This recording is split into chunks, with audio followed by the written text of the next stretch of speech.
আওয়ামী লীগ এবং এর সব অঙ্গ সংগঠন ও সহযোগী সংগঠনের কার্যক্রম নিষিদ্ধের ঘটনায় উদ্বিগ্ন প্রতিবেশী দেশ ভারত। একটি রাজনৈতিক দলকে নিষিদ্ধ করতে যে পদ্ধতির মধ্য দিয়ে যেতে হয়, বাংলাদেশের অন্তর্বর্তী সরকার তা অনুসরণ করেনি বলে মনে করে দেশটি। নয়াদিল্লিতে ভারতের পররাষ্ট্র মন্ত্রণালয়ের সাপ্তাহিক ব্রিফিংয়ে এক প্রশ্নের উত্তরে এ মন্তব্য করেন মন্ত্রণালয়ের মুখপাত্র রণধীর জয়সওয়াল। মন্ত্রণালয়ের মুখপাত্র জানান, গণতান্ত্রিক দেশ হিসেবে বাংলাদেশে গণতান্ত্রিক স্বাধীনতা খর্ব হওয়ায় ভারত চিন্তিত।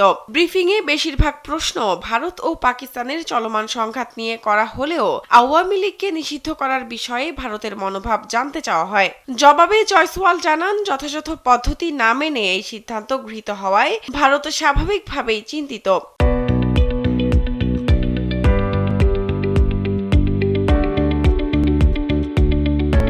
এর মধ্য দিয়ে গণতান্ত্রিক স্বাধীনতা খর্ব করা হয়েছে এবং বাংলাদেশের রাজনীতির পরিসর সংকুচিত হয়ে যাচ্ছে বলে মনে করেন তিনি। 12 মে বাংলাদেশ আওয়ামী লীগ এবং এর সব অঙ্গ সংগঠন, সহযোগী সংগঠন ও ভ্রাতৃপ্রতিম সংগঠনের নেতাকর্মীদের আন্তর্জাতিক অপরাধ ট্রাইব্যুনালে বিচার কার্য সম্পন্ন না হওয়া পর্যন্ত তাদের যাবতীয় কার্যক্রম নিষিদ্ধ করে প্রজ্ঞাপন জারি করে অন্তর্বর্তী সরকার।